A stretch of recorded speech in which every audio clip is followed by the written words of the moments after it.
இந்திய மற்றும் தென்னாப்பிரிக்க அணிகளுக்கு இடையிலான மூன்றாவது டுவெண்டி போட்டி தர்மசாலாவில் நிறைவுக்கு வந்திருக்கின்ற போது இந்திய அணி மிகச்சிறப்பாக வெற்றி பெற்றிருக்கிறார்கள். இவர்கள் 27 பந்துகள் மீதமிருக்கு 7 விக்கெட்டுகளால் இந்த போட்டியில் வெற்றி பெற்றிருக்கிறார்கள். வெறுமனே 117 ஓட்டங்களை மட்டும்தான் தென்னாப்பிரிக்காவில் பெறக்கூடியதாக இருந்தது.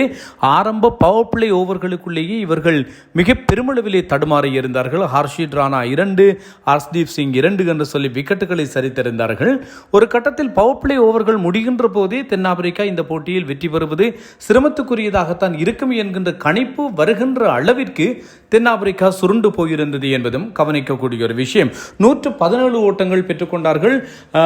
ஐடன் மாக்ராம் அணியினுடைய தலைவர் போராடி அரைச்சதத்தை அடித்திருந்தார். இன்றைய நாளில் இந்தியாவினுடைய பந்து வீச்சு மிகச்சிறப்பாக இருந்தது. அக்சார் பட்டேல் மற்றும் பும்ரா ஆகியோர் அணியிலே இடம்பெறவில்லை. அவர்களுக்கு பதிலாக இன்றைய பர்த்டே பாய் குல்தீப் ஜாதவ், அதே போன்று கம்பீரனுடைய செல்லப்பிள்ளை ஹர்ஷித் ராணா ஆகியோர் அணியில் இடம் பிடித்திருந்தார்கள். ஹர்ஷித் ராணா தனக்கு கிடைத்த வாய்ப்பை விமர்சனங்களுக்கு அப்பால் அருமையாக பயன்படுத்தி காட்டியிருக்கிறார். அவர்தான் ஆரம்பத்திலே ஒரு மிகப்பெரிய ஒரு டேர்னிங் பாயிண்டை ஏற்படுத்தி கொடுத்திருந்தவர். இந்தியாவிற்கு சாதகமாக போட்டியை மாற்றி அமைத்திருந்தவர் அவருடைய ஆரம்ப பந்துவீச்சு என்று சொன்னால் அது ஒன்றும் மிக இல்லை. மிகச்சிறப்பாக இன்றைய போட்டியிலே அவர் செயற்பட்டிருக்கிறார். இன்று 2 விக்கெட்டுகளை கைப்பற்றியிருந்த ஹர்ஷ்தீப் சிங்குக்கு தான் ஆட்டநாயகன் விருது கிடைத்திருந்தது. கடந்த போட்டி பஞ்சாபிலே இடம்பெற்றது. அவருடைய சொந்த மைதானத்தில் இடம்பெற்ற போட்டியில் ஒரே ஓவரில் தொடர்ந்து 7 வைட் பால்களை வீசியிருந்தார். 50க்கும் மேற்பட்ட ஓட்டங்களை விட்டுக் கொடுத்திருந்தார். பஞ்சாபை சொந்தமாக கொண்டிருக்கின்ற வீரர்கள் கில் பஞ்சாபை சேர்ந்தவர், ஹர்ஷ்தீப் சிங், அபிஷேக் சர்மா இவர்களெல்லாம் பஞ்சாப் மாநிலத்தினுடைய வீரர்கள். ஆனால் மூவருமே கடந்த போட்டியிலே சோடை போயிருந்தார்கள். இந்தியாவும் தோல்வியை தழுவியிருந்தது. இன்று எல்லோரும் மிகச்சிறப்பாக விளையாடி இருக்கிறார்கள். அபிஷேக் சர்மாவும் நல்ல ஒரு ஆரம்பத்தை பெற்றுக் கொடுத்திருந்தார்கள் என்று சொல்லலாம். கில் 28 ஓட்டங்கள், அணியினுடைய தலைவர் சூரியகுமார் ஜாதவ் 12. இருவருமே தடுமாறி கொண்டிருக்கிறார்கள். 20 இன்னிங்ஸ்களாக சூரியகுமார் ஜாதவ் அரைச்சதம் இல்லை. 17 இன்னிங்ஸ்கள் கில் அரைச்சதம் இல்லை. 500க்கும் மேற்பட்ட நாட்களாக கில் டுவெண்டி போட்டிகளில் அரைச்சதம் அடிக்கவில்லை என்பதும் சுட்டிக்காட்டத்தக்கது. இந்தியா வெற்றி பெற்றிருக்கிறது. ஆட்டநாயகன் ஹர்ஷ்தீப் சிங்குக்கு கிடைத்திருக்கிறது. கடந்த போட்டியிலே 101வது சிக்ஸரை விளாசியிருந்த ஹார்திக் பாண்டியா இன்று 100வது விக்கெட்டை கைப்பற்றியிருக்கிறார். சர்வதேச கிரிக்கெட் அரங்கிலே 1000 ஓட்டங்களையும் 100 விக்கெட்டுகளையும் கைப்பற்றிய 5வது வீரர் என்கின்ற பெருமையும் 1வது இந்தியர் என்கின்ற பெருமையும் இந்த ஹார்திக் பாண்டியாவிற்கு கிடைத்திருக்கிறது என்பதும் ஞாபகப்படுத்தத்தக்கது. வாழ்த்துக்களை சொல்லிக் கொள்ளலாம் இந்தியாவிற்கு. இந்தியா விமர்சனங்கள் கடந்த போட்டியில் ஏராளமான விமர்சனங்களை சந்தித்திருந்தது. அந்த விமர்சனங்களை இந்த போட்டியிலே துடைத்தெறிந்திருக்கிறது.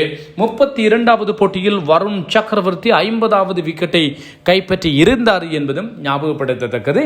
மிகச்சிறப்பான ஒரு விளையாட்டு இந்தியாவால் விளையாடப்பட்டிருக்கிறது.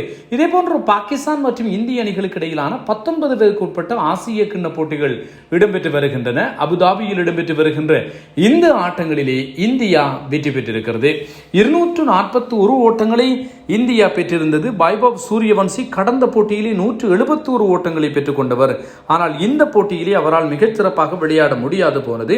240 ஓட்டங்களை தான் பெற்றுக்கொண்டார். ஜோர்ஜ் 85 ஓட்டங்கள், கிஷான் சௌஹான் ஒரு சகோதர வீரர் 46, ஆயுஷ் மாத்ரே 38 ஓட்டங்களை பெற்றுக்கொண்டார்கள். பதிலளித்த பாகிஸ்தான் இந்த போட்டியில் மன்ஹாஸ் என்று சொல்லப்படுகின்ற வீரர் 177 ஓட்டங்களை கடந்த போட்டியிலே பெற்றவர். ஆனால் இந்த போட்டியில் ஆரம்ப வீரராக வந்தார். மிகச் சிறப்பாக விளையாட முடியாது போக 150 ஓட்டங்களுக்கு சகல விக்கெட்டுகளையும் இழந்தார்கள். இந்திய ஏ அணியினுடைய தலைமை பயிற்சியாளர் சுனில் ஜோஷி, இதே போன்று பாகிஸ்தான் இந்திய 19 பேருக்குட்பட்ட அணியினுடைய தலைமை பயிற்சியாளர் சுனில் ஜோஷி, பாகிஸ்தானுடைய தலைமை பயிற்சியாளர் சஃப்ராஸ் கான் என்பதும் ஞாபகப்படுத்தத்தக்கது.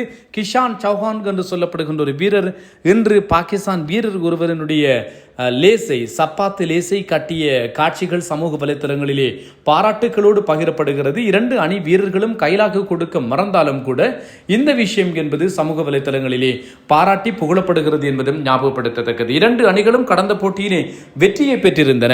ஆனால் இன்று இந்தியா இன்னும் ஒரு வெற்றியை பெற்றிருக்கிறது இந்த போட்டியில். ஆனால் பாகிஸ்தான் தோல்வியை தழுவி இருக்கிறது.